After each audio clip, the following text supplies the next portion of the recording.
Hey everybody, welcome back to Dead Man DZ's Kanji Study Stream. So we got 12 new vocabulary words from the JLPT N1 list. And as always, if we see new kanji in this list, we're going to write it down 10 times while we go over its readings, its meanings, and how to remember it based on the radicals that make up the kanji.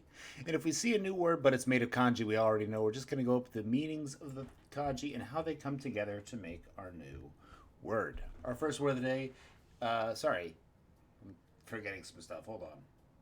Yeah, if you don't want to listen to me write this and say it out loud, head on over to YouTube and you can skip ahead to the explanations. And if you just want these word lists, head on over to Google Drive.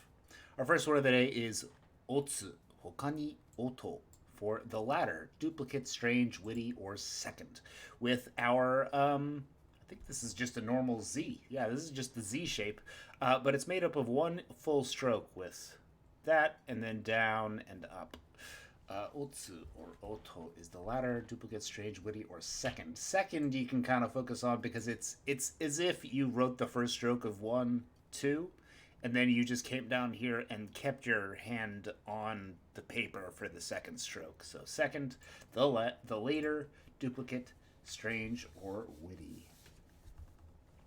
Oto, kani, otsu is strange, witty, the latter, or second. The latter.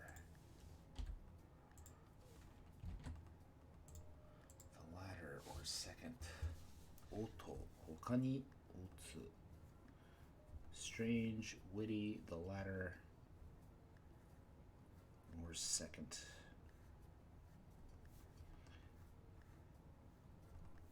Strange, witty, the latter, or second. Otsu, hokani, oto.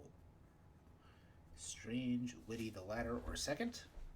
Number 2 is your so fu bo. So in the middle, or so on the left side for your ancestors, fu in the center for your father, and ba bo, sorry, on the right side for mother. So fu bo are your grandparents, and you'll know any individual grandparents. Your grandfather is your sofu, and your grandmother is your so-bo.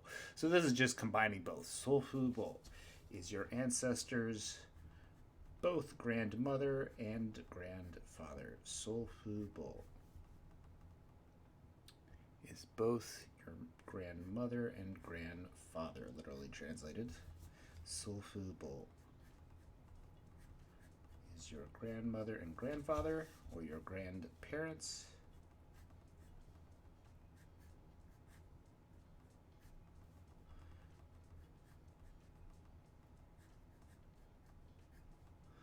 Sofubo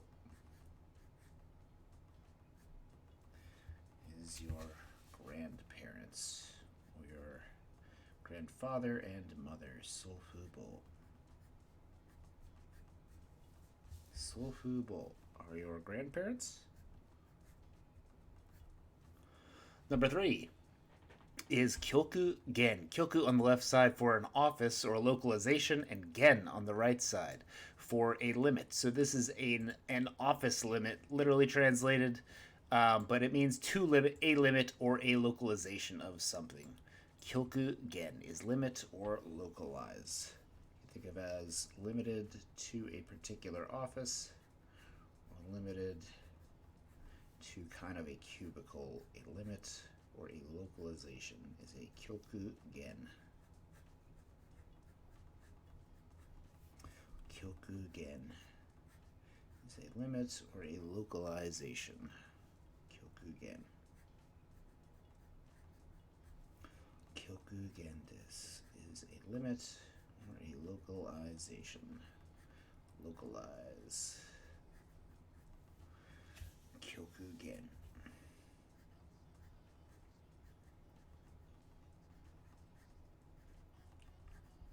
Kyokugen. This is limit or localize. Number 4 is boseki with our new kanji bo for spinning. Alternatively pronounced tsumugu. This is to spin yarn itself. Tsumugu is written with the radicals for thread on the right side and direction on the right side. For this, I'm thinking about the direction that thread is usually seen in when you see it like on a spool, and that's spinning. Spinning's particularly talking about spun yarn or spun fabric material. Bo seki. And seki on the right side, our other kanji in this word, is, I think it's achievements or accumulation. It's exploits or unreeling cocoons. So think about unreeling the cocoon or spinning out a cocoon onto a wheel of thread. Spun yarn or spinning is boseki. And boseki no bo is the direction that you usually see spun yarn in. And that is the direction of spinning. Boseki no bo is spinning, specifically yarn or thread. Boseki is spun, yarn or thread. Boseki no bo kani tsumugu is to spin yarn. Boseki no bo is to put the yarn in the direction on the thread and spin it. And boseki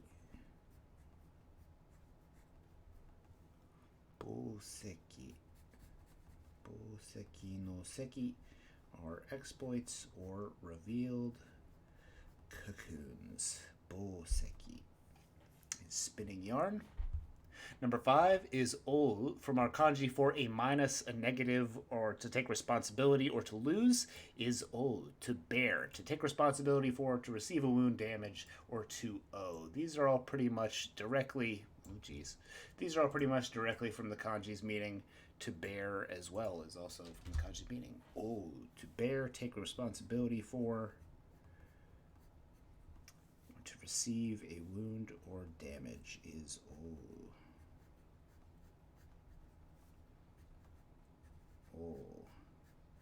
Is to bear, to receive a wound, to owe something. In other words, this is o. I think if you tried to capture it in one English translation, would have to be a negative or a minus.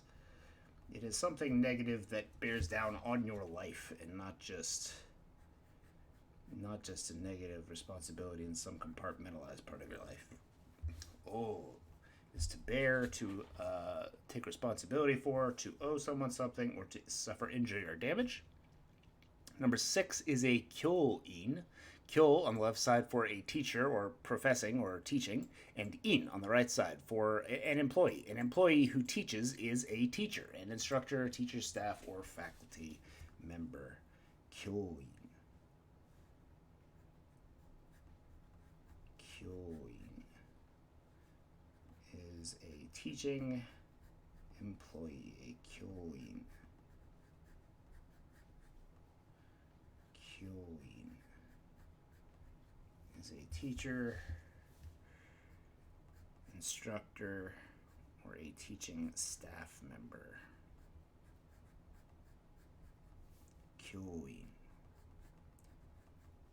is a teacher,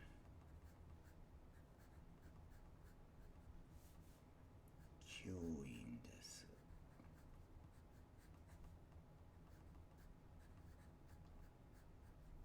Kyo-in is a teacher or a staff member that teaches. Number 7 is jun-guri. Jun on the left side for order, procedure, or in turns, and guri on the right side for to go around, or to rotate, or to kind of come around many times over. So jun-guri is taking turns at something. Jun-guri, in turns, alternatively, or in order. This is our adverb for doing something in turns. Jun-guri ni nanika na hako o hakonda. We carried the box in turns. Jun-guri is to To do something in turns. Junguri is our adverb. Junguri ni is probably how you're usually going to hear it. Junguri is in turns, alternately, or in order. Junguri.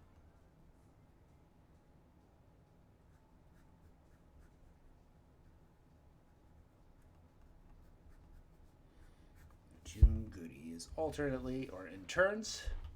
Number 8 is a fushou. Fu on the left side, we've already learned today. This kanji is to bear, to suffer an injury, specifically today. And our second kanji is also new with shou, an injury or a wound. Radicals for a person, followed by the radical for another person, and the radical for the sun. So we have a person just kind of standing in the middle of the sun that is exposed to the elements, and he is hurt because of that exposure, is how I'm going to try and remember it, though to be perfectly honest, this one's probably going to be rote memorization. Shou hokani kizu. Kizu is probably a word you've heard if you watch anime. Kizu is a wound or an injury. And just like that, the kanji means a wound, hurt, injure, pain, injury, scar, or a gash. A kizu is a scar, gash, or injury. Kizu. Hokani shou is an injury. Kizu. Hokani shou is an injury. And a fushou is a negative injury, literally translated, but is actually just an injury or a wound as well. A fushou is a wound or an injury. Fushou no shou is our man on the left, and our man on top of the sun. The man on top of the sun is throwing fireballs at him and making him injured. Fushou no shou is an injury or a wound. Together with fu on the left side, we have to bear an injury plus the injury itself. Fushou is an injury or a wound. Number 9 is I min. I on the left side for a transfer or moving of something, and min on the right side for a people or a population. So I min is the transfer of people, i.e. emigration or immigration. Can also refer to the emigrant or the immigrant themselves. I min. I min is an immigrant, or emigration and immigration. I min is immigration,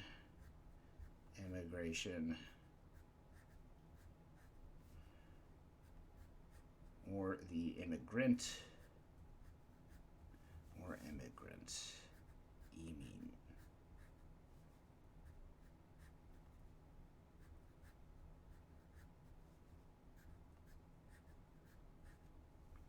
I min is a transferring population, i.e. immigration or emigration itself, or the person doing the emigrating or immigrating. I min is an immigrant, immigration, or immigration. I min.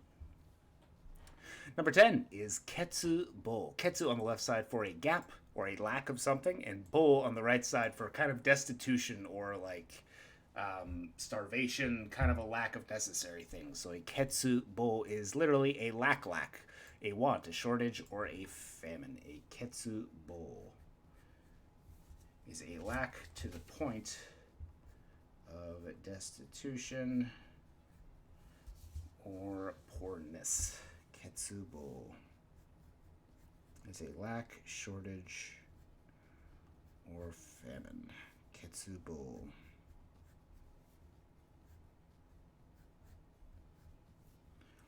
Ketsubo is a lack, shortage, or a famine specifically. Ketsubo.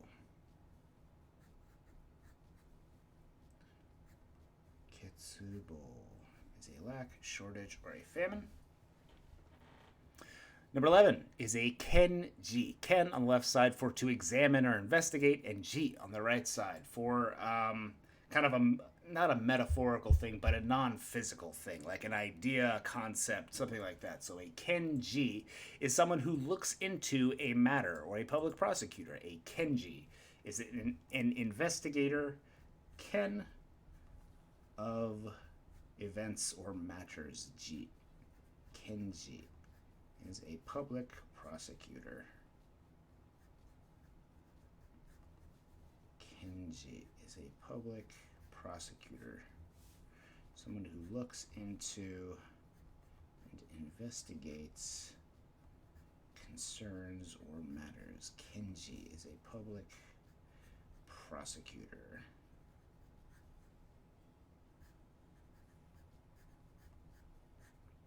Kanji is a public prosecutor.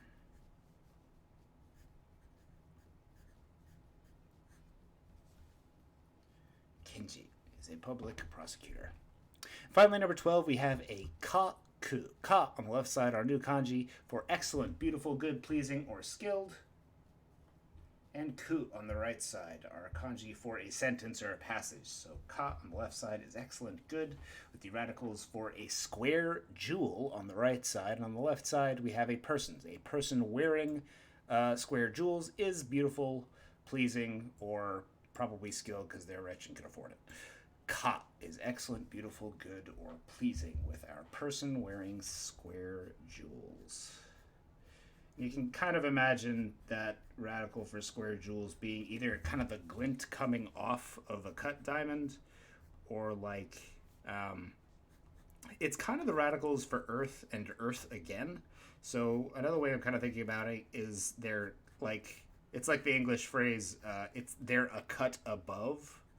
It's like they're the earth over the earth. They're beautiful, good, pleasing, or skilled.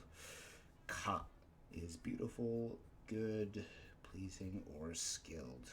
Together with ku on the right side, we have a kaku, or an excellent phrase, or a beautiful passage of literature.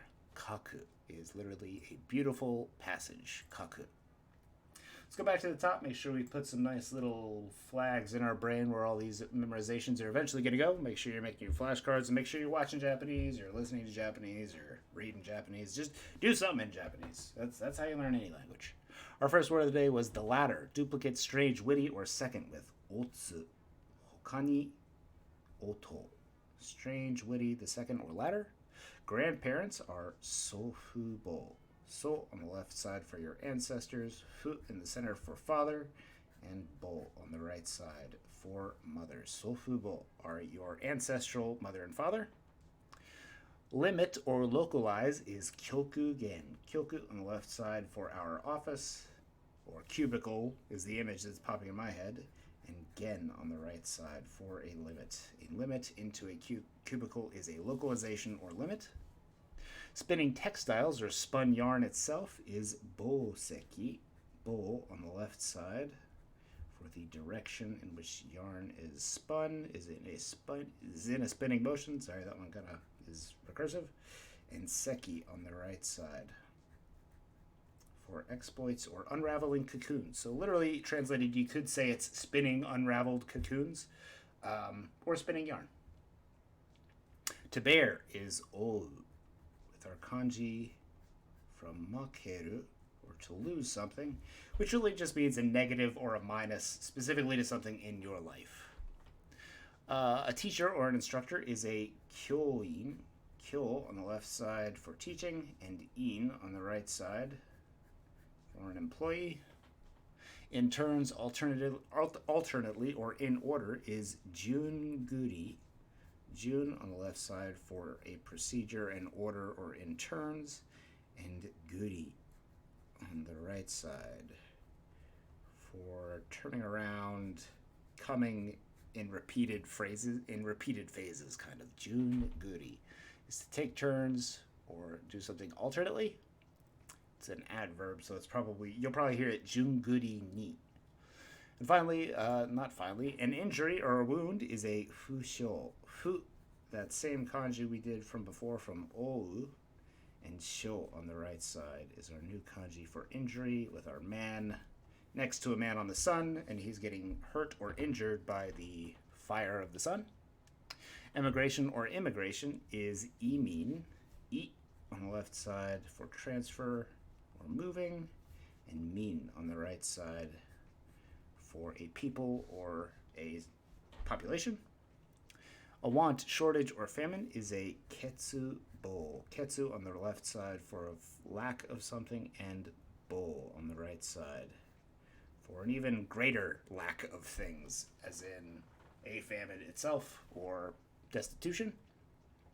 A public prosecutor is a kenji, ken on the left side for investigating, and ji on the right side for matters. A public prosecutor investigates matters of import. That's just an English phrase that comes to hand when I think of this word.